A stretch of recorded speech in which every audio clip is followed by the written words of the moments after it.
Bien, bendecidas, contentas, felices. Bueno, vamos a iniciar el tema que me han pedido compartir. Lleva por título: Cantaré eternamente la misericordia del Señor. ¿Cómo se llama? Cantaré eternamente la misericordia del Señor. Fíjense, cuando me daban el nombre del tema, yo me preguntaba, ¿por qué una persona canta? ¿Qué nos hace cantar? Y bueno, sabemos que podemos cantar por muchos motivos. El amor nos hace cantar, si estamos felices cantamos, si hay decepción cantamos, si hay una pérdida cantamos, si hay una tristeza cantamos, si nos han abandonado cantamos. Entonces, no hay un solo motivo, realmente hay una gran variedad de experiencias que nos llevan a cantar. Pero yo llegaba a una conclusión, que cuando nosotros cantamos es porque lo que estamos viviendo o lo que hemos vivido es tan fuerte, nos toca tanto el corazón, nos toca tanto la vida, que las palabras no alcanzan.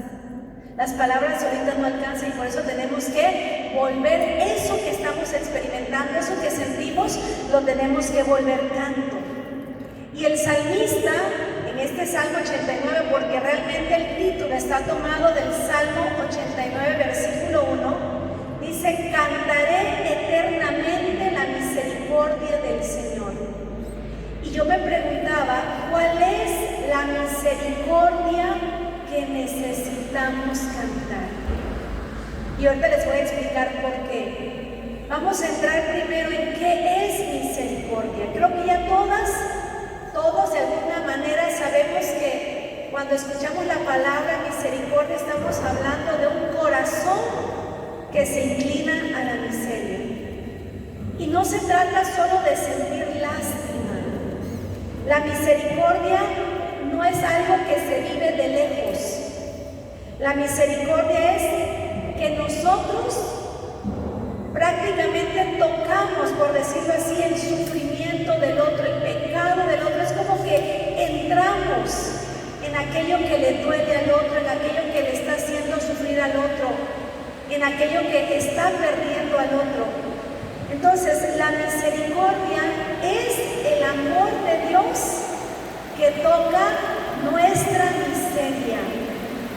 Y fíjense, cuando escuchamos la palabra miseria, a veces como que no nos gusta, o podemos entender miseria solo como la pobreza material. Ay, es miserable, es pobre. No, la misericordia, la palabra miseria tiene un sentido más profundo. Fíjense, quiere decir toda situación de carencia, toda situación de necesidad, toda situación de indigencia. Les pongo un ejemplo. Un bebé, por ejemplo, no puede hacer nada solo. Tiene que ser alimentado, tiene que ser bañado, tiene que ser cambiado.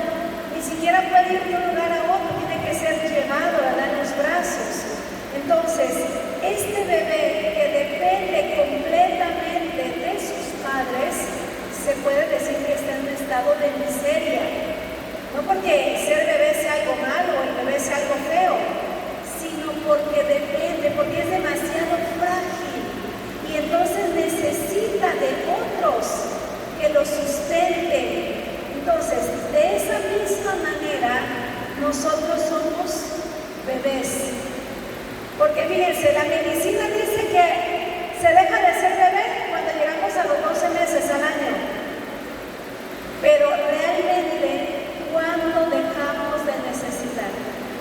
¿Cuándo podemos decir: Señor, ya estoy lo suficientemente grande que ya no te necesito? ¿Cuándo podemos decir eso? Nunca.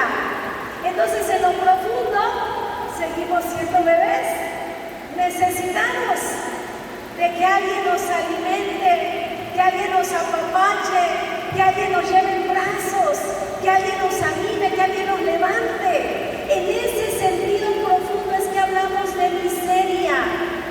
Somos en ese sentido miserables, porque estamos necesitados, porque somos frágiles. Y eso no es algo malo.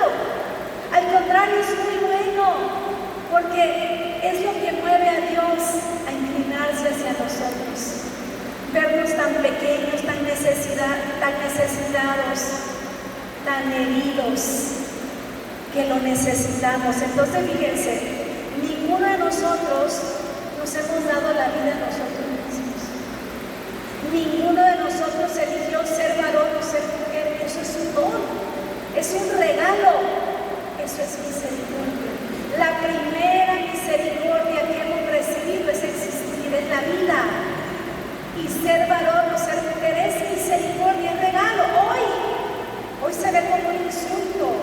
Ay, yo no me siento mujer, yo me siento varón, y vemos como un insulto lo que es un don de Dios. Entonces, nosotros, por ejemplo, respiramos, pero no controlamos el aire. Nosotros amamos, pero no inventamos el amor. El amor es Dios. Entonces, para amar necesitamos ir a esa fuente. Por eso, en ese sentido, hermanos, somos miseria. Y Dios tiene esa tendencia de inclinarse a la miseria, como lo hacemos nosotros. Vemos a alguien herido, vemos un animalito herido y nos acercamos. Vemos al bebé que llora, al bebé que está recién nacido, y corremos, nos inclinamos, nos sentimos atraídos hacia lo frágil, especialmente las mujeres. Dense cuenta que si hay un bebé recién nacido, ¿dónde estamos las mujeres? Con el bebé. ¿Dónde está el varón? En la tele, viendo el fútbol tal vez. ¿Por qué? Porque la mujer tiene esa característica, esa cualidad de inclinarse a lo pequeño, a lo frágil, a lo necesitado. Entonces, estar hoy unidos es misericordia. Lo que acabamos de vivir, lo que acabamos de celebrar esta Semana Santa, tener la oportunidad anoche, por ejemplo, de estar en la vigilia pascual, eso es misericordia. ¿Cuánta gente ya no pudo? ¿Cuánta gente no ha querido? Entonces, Dios, viendo nuestra miseria, ¿qué hace? ¿Se queda desde lejos? No. Dios, viendo nuestra miseria, se encarna, se hace hombre, porque Dios no nos puede amar desde lejos. Dios tiene que acercarse. ¿Por qué se revela Dios? ¿Por qué se da a conocer Dios? ¿Por qué entra Dios en la historia humana? Porque no puede amar de lejos. Él necesita estar cerca de su criatura, entonces se tiene que encarnar, se tiene que acercar. Y ha querido acercarse hasta lo más hondo de nuestra miseria. Ha querido acercarse hasta nuestro pecado, hasta nuestras heridas. Lo acabamos de celebrar el viernes. ¿Qué celebrábamos el viernes?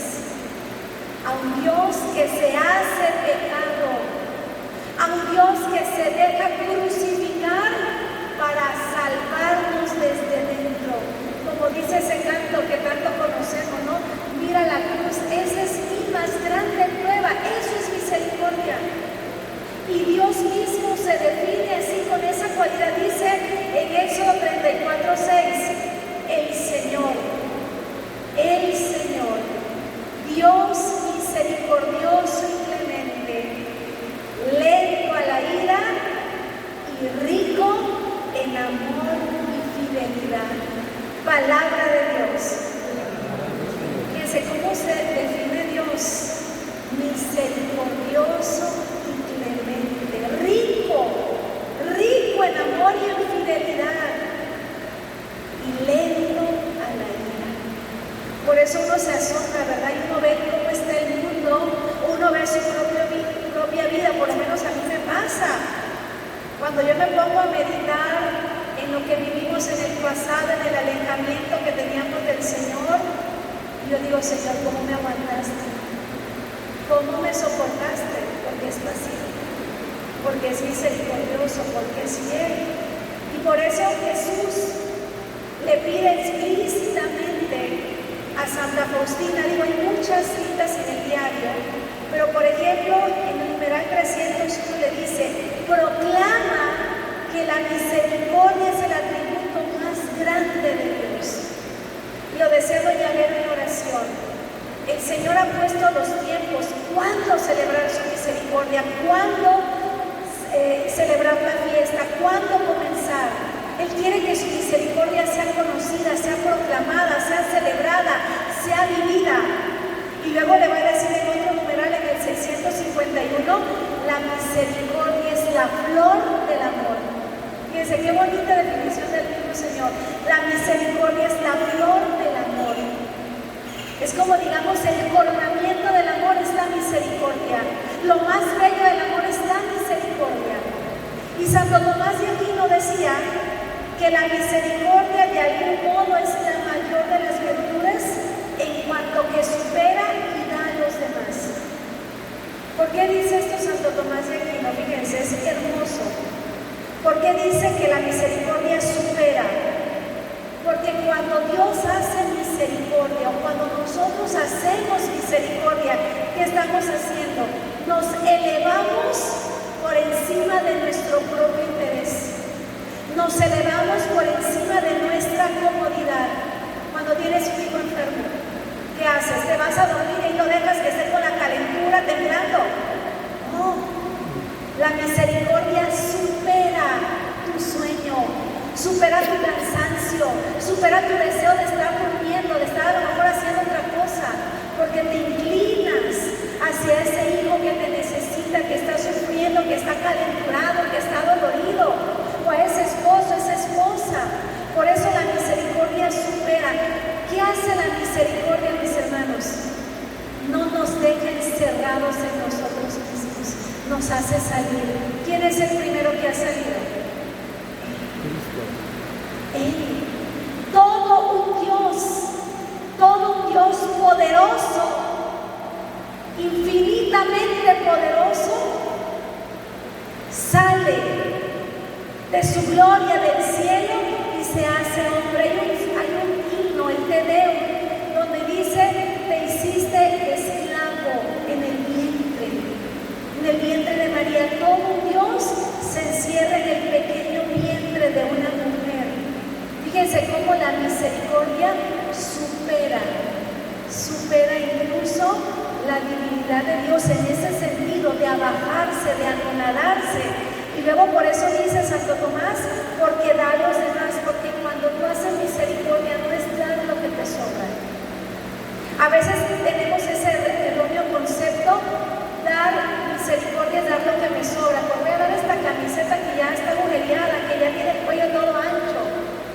No, la verdadera misericordia no es dar lo que nos sobra, es darnos. El viernes que vimos, es más, el jueves que vimos, a un Dios que se queda en la Eucaristía, no nos da algo, se da por completo, se da enterito. Y por eso dice: el que come mi carne y bebe mi sangre, vive en mí y yo en él. Se nos da, se entrega por completo Jesús. Y cuando lo comulgamos es su vida en nuestra vida, su carne alimentando la nuestra, su sangre recorriendo por todo nuestro cuerpo. Eso es misericordia. En la cruz, hermanos, ¿qué hizo Jesús? Le pudieron haber pinchado un dedo, digo yo, y derramar esa gota de sangre, y esa gota de sangre habría bastado. Pero la misericordia es tan superior que Jesús lo quiso dar todo. Hace unos días, justamente creo que era el jueves, me gusta cocinar y pongo alabanzas. Y yo estaba con la alabanza del diario de María. Pero en un momento dado dejé la estufa con lo que se estaba haciendo y me puse a ver el video. Y era un mar de lágrimas. Sale Alicia y me viene hablando contento, y de pronto se para y me dice: ¿qué tienes? Es que estoy viendo en la canción, yo llorando. Porque yo miraba a ese Dios maltratado. Yo pensaba en el dolor de esa mujer, de ver a su hijo desfigurado. ¿Y saben por qué me dolía más? Algunos de ustedes saben lo que nosotros pasamos, la pérdida de nuestros dos nietos. Nuestro hijo del medio que se quiso quitar la vida. Yo decía: lo que a mí me dolió no es nada comparado con lo que le dolió a la Virgen. Y yo no podía controlarme, era un llanto que me superaba. Porque cuando tú ves que Jesús no escatimó nada, que el Padre no impidió, no porque sea un Dios cruel, sino porque nos ama tanto, que entregó a su propio hijo. A una madre, imagínense ver a su hijo desgarrado, el hijo que acudió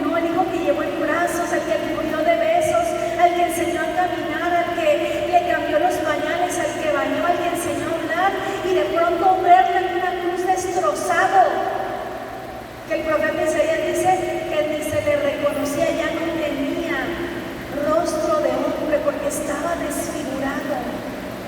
Por eso la misericordia, hermanos, no es dar de lo que tengo, es darme, es entregarme hasta ese extremo, hasta la muerte. Y eso es lo que ha hecho Jesús. Eso es lo que estamos celebrando, lo que celebrábamos anoche. Fíjense, la justicia, ¿qué es? La justicia es dar lo que le corresponde a cada uno. Trabajaste 8 horas, te pago 8 horas. Trabajaste 4, te pago 4.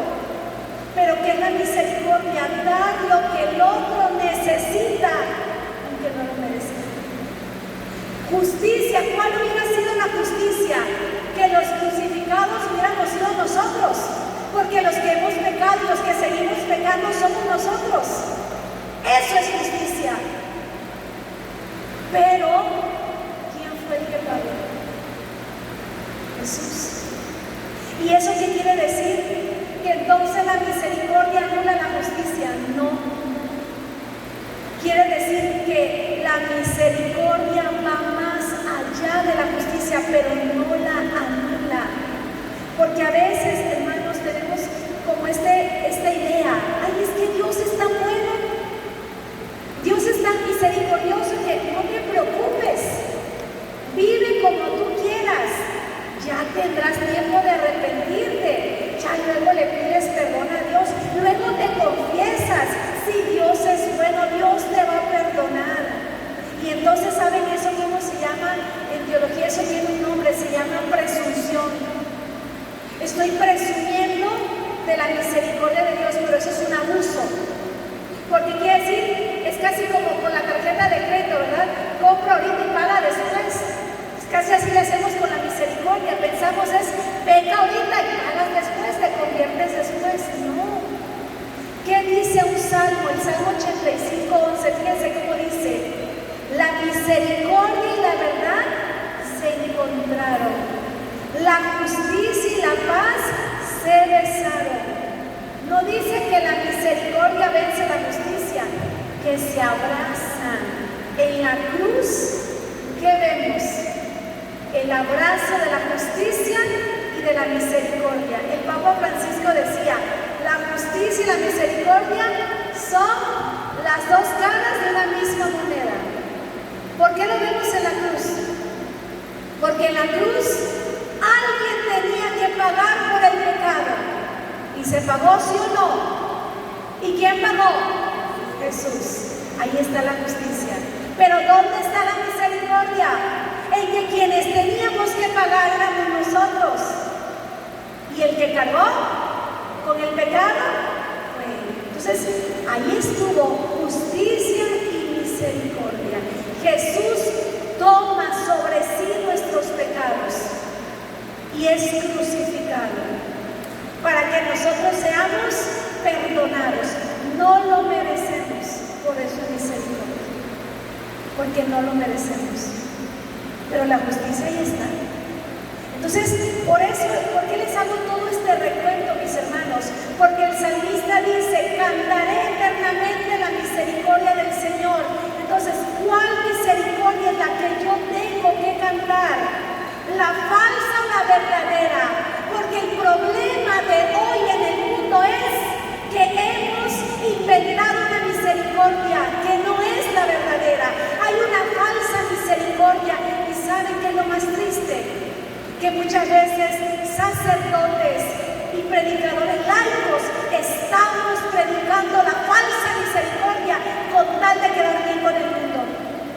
Estamos anunciando muchas veces un evangelio muy dulce para que la gente no se nos enoje, para que le caigamos bien a la gente, para que nos sigan invitando. Fíjense, Jeremías era el profeta de las desgracias, no lo querían. No lo querían porque había un profeta en el tiempo de Jeremías, un falso profeta, Ananías, que él decía: no, si todo va a estar bien. Y Ananías decía: no, perdón, Jeremías decía: no, hay que convertirse. Ya habían saqueado el templo, ya los paganos habían sacado el templo, y decía Ananías, el falso profeta: no hay de qué preocuparse. Y Jeremías decía: sí hay que preocuparse, no querían a Jeremías. Querían a Ananías que hablaba bonito, que daba una falsa paz, una falsa esperanza. Y así es hoy. Ay, no, yo no voy a esa misa porque el sacerdote habla durísimo. Parece que hasta le contaron mi vida. Mejor me voy a la otra parroquia porque mi padre habla re bonito. Sí, porque ahí me dicen que todos nos vamos derechito al cielo. Porque ahí dicen que no importa cómo yo viva acá en adulterio, no te preocupes, es amor. Dios sabe que es amor. Falsa misericordia, falsa paz, falsa tranquilidad. Por eso les hice todo este recuento para que nos demos cuenta que lo que tenemos que proclamar, la misericordia que tenemos que cantar es la verdadera. Imagínate, cuando nuestro nieto se enfermó, primero se enferma la niña y la niña fallece. Viene el niño y todo aparentemente estaba bien y de pronto empieza mal. Y la doctora que había tratado a la niña dijo, aguas, hay que hacer muchos estudios, no debería volver a ocurrir, estadísticamente no debería volver a ocurrir que el otro bebé venga con una enfermedad igual o parecida, pero yo estoy viendo que sí se está dando. Se hicieron un montón de estudios, finalmente se llegó a la conclusión de que el niño tenía que internarse, iban a hacer un tratamiento muy agresivo. Pero cuando lo internen, la doctora da ciertas indicaciones, otro médico dice, no, es una alergia a, no me acuerdo qué sustancia de la leche, y le empiezan a administrar una leche que esa sustancia la descompone, la fragmenta, y lo que hizo fue empeorar al niño. Pero antes de llegar a esa parte, cuando nosotros escuchamos, es una alergia, ¿qué creen que hicimos? Sí, aquella doctora está mal, está equivocada.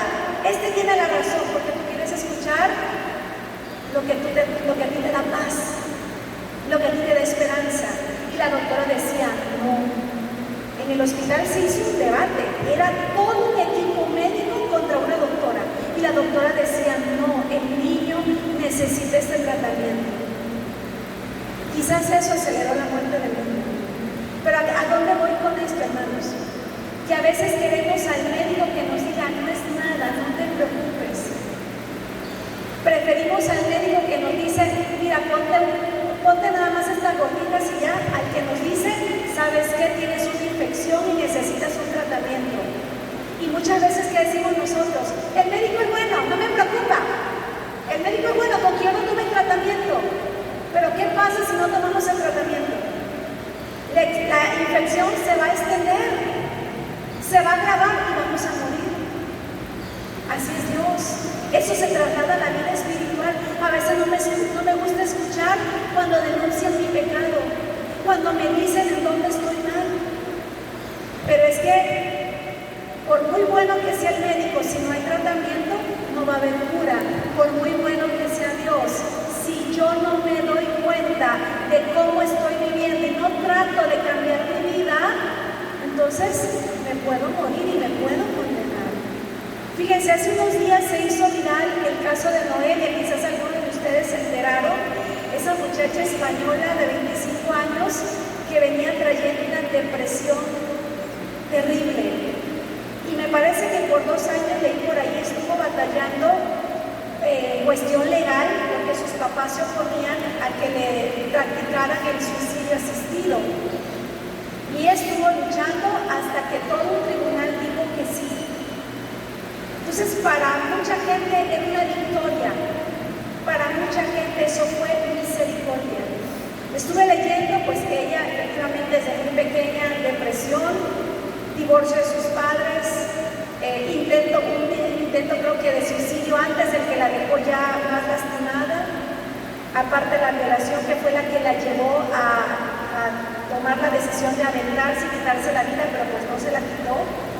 Entonces el tribunal llega a la decisión, para que deje de sufrir, vamos a aplicarle la inyección, ¿no? Que ya deje de sufrir. Y el mundo dice, eso es misericordia. ¡Qué gran avance! Eso no es misericordia. Misericordia es que se le hubiera dado un acompañamiento humano y espiritual. Misericordia es que se le hubiera presentado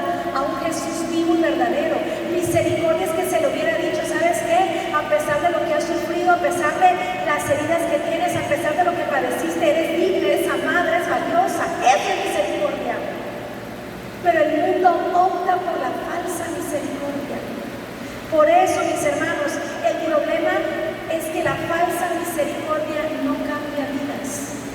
La falsa misericordia no transforma. La falsa misericordia es lo que denuncia el profeta, es llamar mal al bien y bien al mal. Pensamos que porque algo se legalizó ya es automáticamente bueno. Hay lugares, como nuestro país desafortunadamente, donde el aborto ya es legal, pero que sea legal no es sinónimo de bueno. Hay drogas que se han legalizado, pero que sean legales no significa que sean buenas. Pero muchas veces vamos con esa mentalidad, como ya es legal, como ya está permitido es bueno. Acuérdense lo que dice San Pablo. No todo está permitido, pero no todo me conviene. Que en un país todo el mundo robe y sea lo normal que nos roben, no quiere decir que sea bueno. Entonces no podemos ir por la vida predicando una falsa misericordia. ¿Qué hace la verdadera misericordia? Pensando en la herida, tiene que descubrir la herida y tiene que lavar esa herida. Yo me acuerdo que me quemé este brazo con agua hirviendo y aquí tengo todavía la cicatriz, un poquito acá casi no se ve, pero aquí era hondo. Y me acuerdo que mi tía me tenía que lavar porque eso estaba profundo y se me formaba como una capa de algo ahí, no sé qué era. Entonces me tenían que quitar, era como una cosa blanca, me la tenían que raspar. No saben ustedes, hermanos, el dolor que eso era. Terrible, donde me lo raspaban. Pero gracias a eso mi piel está lisa. Tengo por ahí la herida, pero no quedó un hueco. Entonces tenía yo que pasar por ese dolor para que se curara. Así es en la vida espiritual. A veces tenemos que escuchar nuestro pecado, en dónde estamos mal, cómo estamos viviendo de manera incorrecta, para que podamos hacer conciencia, venir a Dios y ser salvados, porque la falsa misericordia, ese es el problema, que nos aquieta la conciencia, que nos endulce el oído, pero no nos salva. Entonces yo quiero hoy compartirles 4 características, digamos así, de la verdadera misericordia, que fue la misericordia que vimos en Jesús. Fíjense, ¿cuál es el primer rasgo de la misericordia que encarnó Cristo? La conversión. ¿Se acuerdan de esa mujer adúltera? Fue agarrada, sorprendida en adulterio, y aquellos hombres la llevaron ante Jesús, no acusándola ya, con la piedra listísima en la mano para lanzársela y matarla. Pero fíjense qué hace Jesús. Sobre todo, ¿qué es lo que hace con ella? Le dice, ¿sabes qué? No pasa nada. No. Fíjense lo que le dice Juan 8:11. Yo tampoco te condeno, porque le preguntó, ¿dónde están los que te juzgan? No, Señor, pues no hay nadie.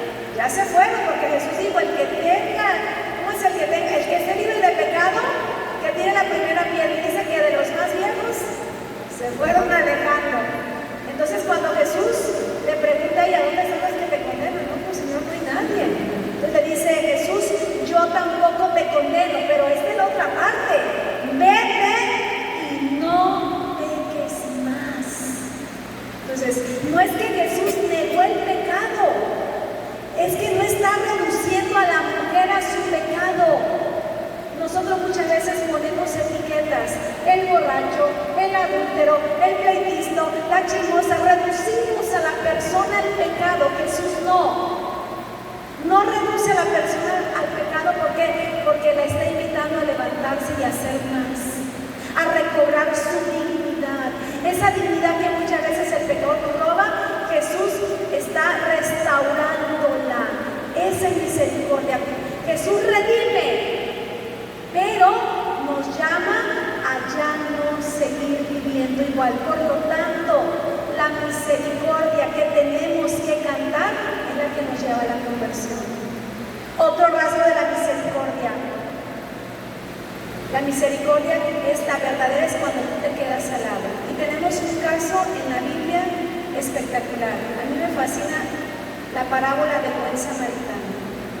Ustedes la han escuchado muchas veces, ese hombre que está malherido en el camino, no sabemos qué pasó, se dice que lo asaltaron, y entonces pasa un sacerdote, lo miran y sigue, pasa un levita, lo miran y sigue, porque no se querían contaminar, el hombre estaba con sangre, tocar a una persona con sangre era contaminarse, ellos se van al templo. No me puedo contaminar porque si me contamino yo no puedo participar del servicio en el templo, y por eso pasan de largo. Pero llega el samaritano, y el Papa León XIV, ahora que nos daba el mensaje de Cuaresma, justamente hablaba de esto, y él decía, cuando Jesús le cuenta esta parábola, porque ¿cómo surge la parábola? Cuando aquel fariseo le pregunta, aquel maestro de la ley le pregunta, ¿y quién es mi prójimo? Pero miren aquí, esto es lo interesante. Jesús no dice quién es el prójimo. Jesús dice cómo hacernos prójimo. Y narra la parábola. Y entonces, ¿qué hace el samaritano?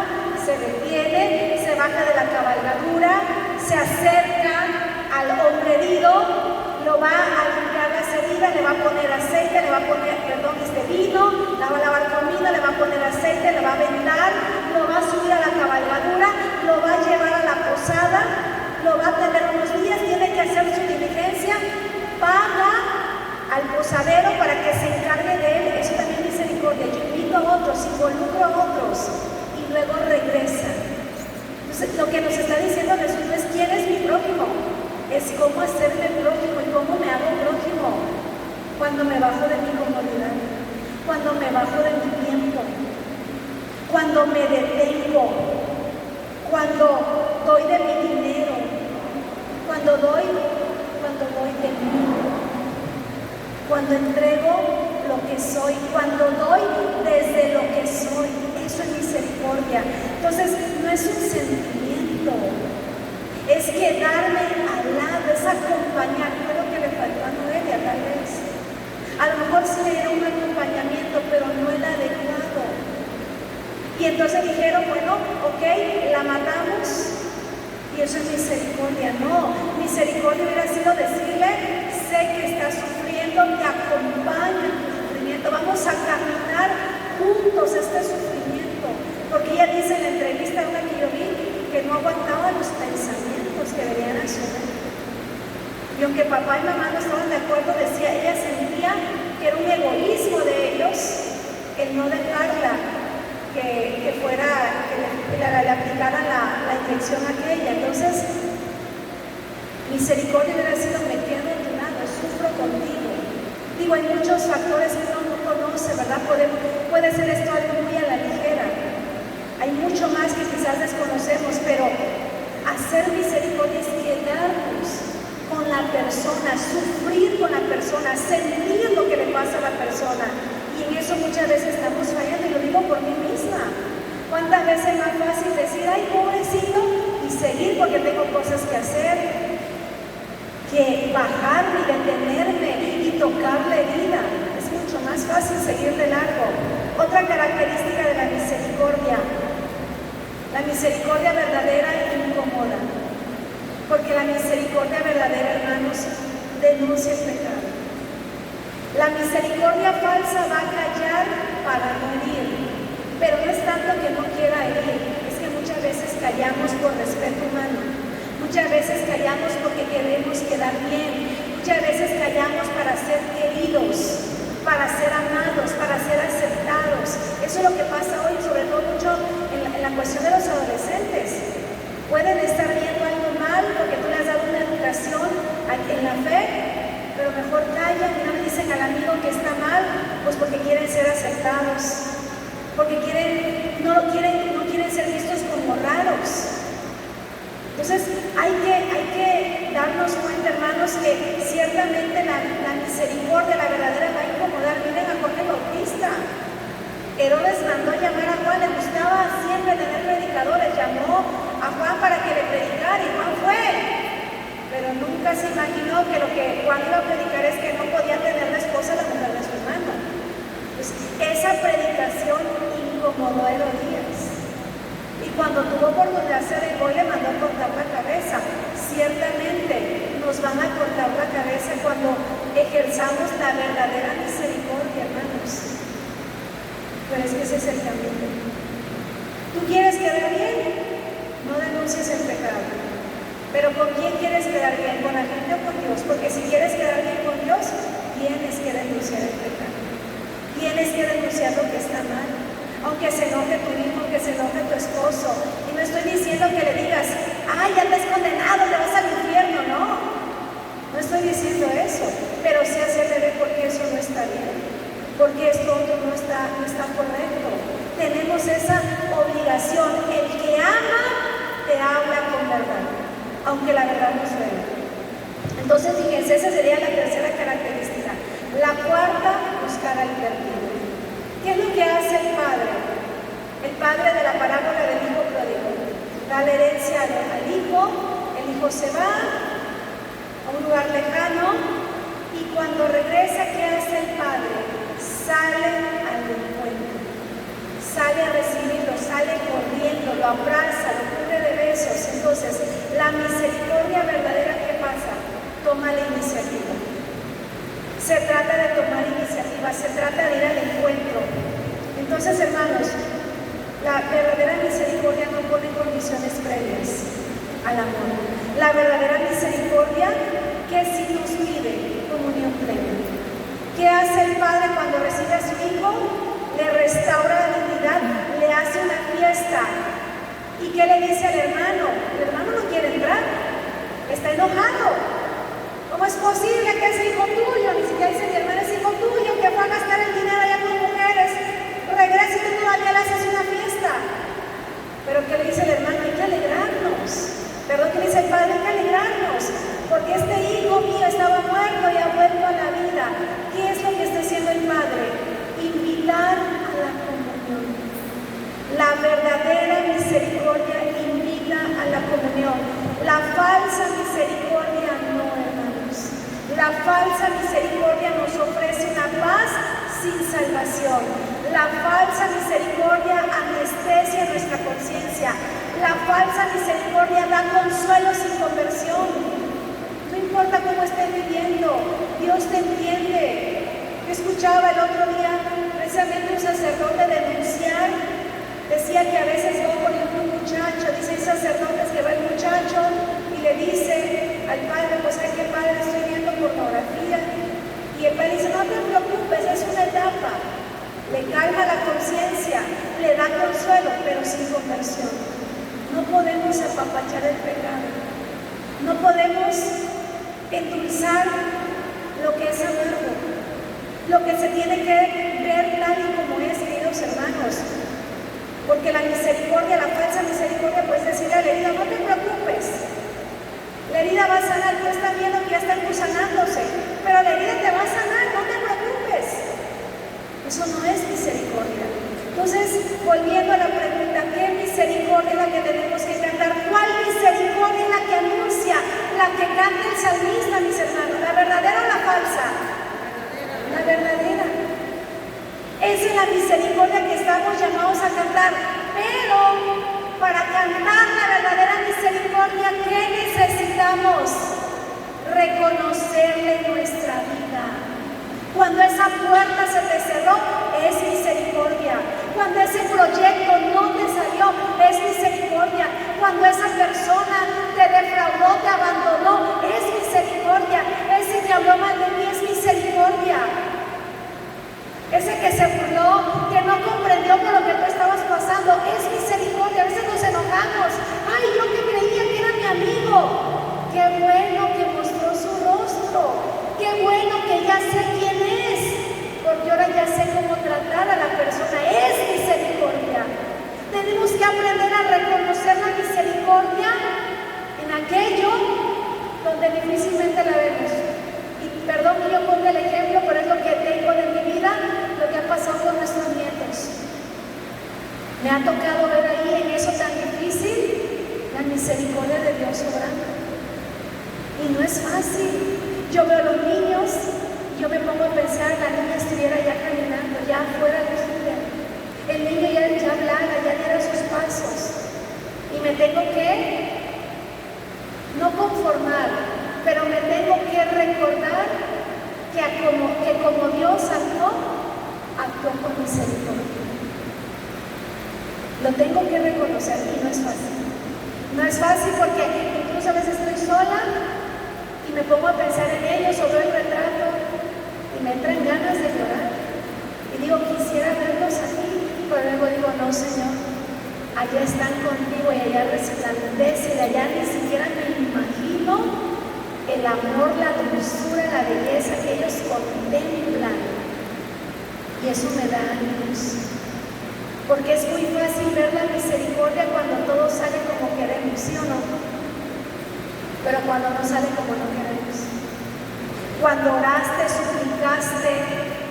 Yo le he contado esto, ¿saben qué hacía yo cuando el niño? Sobre todo cuando el niño, porque ya habíamos pasado la experiencia de la niña. Cuando mi hijo mayor, el papá del niño me decía, mamá, a Leonel está fallando tal órgano. Fíjate que yo hacía una coronilla a la misericordia, porque yo soy devota a la misericordia. Yo hacía una coronilla por sus pulmones, hacía una coronilla por su sangre, y hacía una coronilla por no sé qué, y hacía una coronilla por no sé qué. Pero ¿sabes qué estaba yo queriendo hacer? Obligar a Dios. Obligar a Dios a que actuara como yo quería que actuara. Yo me empezaba a quedar dormida y yo le decía, Señor, no me quiero dormir, pero si me duermo, que mi respiración sea una oración por Leonel. Si me duermo, que los latidos de mi corazón sea una oración por Leonel. Señor, sálvalo. Yo le suplicaba, hermanos. Y finalmente el Señor dijo, es mío y me lo llevo. Y es duro aceptarlo. Es difícil ver misericordia, hermano. Y todavía hoy me cuestiono qué hubiera pasado si no hubieran nacido con esas enfermedades autoinmunes. ¿Cómo estarían? Me lo cuestiono y luego digo, Señor, pero tú no te quieres. Tú sabes lo que nos das a cada uno y hasta dónde podemos aguantar. Me ha tocado ver la misericordia actuando ahí, pero no es fácil. No te puedo decir que sea fácil. Hasta el día de hoy no es fácil, pero sé que es misericordia. Lo acepto aquí, lo acepto en mi corazón, aunque de pronto mi corazón se cuestione, aunque de pronto mi corazón se remueva. Esa es la misericordia que nos invita a cantar el salmista. Cantaré eternamente la misericordia del Señor, porque Él ha de todo. Tu vida, mi hermano, tu vida, mi hermana, ¿qué cosa es? Historia de salvación. Es que la historia de salvación no solo está en la Biblia. Nuestra vida es historia de salvación. Tu vida es historia de salvación. Tu vida es historia de misericordia. ¿O no? Claro, hermanos. De cuántas cosas el Señor no te ha librado. Algunas las sabemos. Otras quizás solamente las conoceremos. De qué peligro nos salvó. De qué personas nos alejó. De cuántas cosas nos protegió. No lo sabemos completamente aquí. Y por eso a veces se nos hace difícil reconocer y cantar esta misericordia. El salmista, ¿por qué la canta? Porque la reconoce en su vida, porque ve toda la historia de Israel y ve la mano de Dios obrando desde la creación, cuando elige a Israel como su pueblo, cuando lo saca de la esclavitud de Egipto, cuando elige a David para ser rey de Israel, cuando hace alianza con toda la descendencia de David. Ahí ve el salmista la misericordia, y por eso dice, cantaré. Y no dice hoy, no dice un rato, solo mañana, cantaré eternamente. Y tú y yo estamos llamados a cantar eternamente esa misericordia que Dios ha hecho en tu vida. Pero yo te invito a que la reconozcas. En esa persona, vuelvo a repetir, en esa persona que te defraudó, en ese hombre que te abandonó, en ese amigo que te traicionó, en ese negocio que no te salió, en ese viaje que no se dio, en ese trabajo que se vino abajo. Ahí ve la misericordia de Dios. Cuando el niño se fracturó la clavícula hace muchos años, y después de un tiempo estar en el box le impide esa clavícula rota continuar en el box. ¿Cómo lo veíamos al niño? Como una desgracia. Ay, que hubiera llegado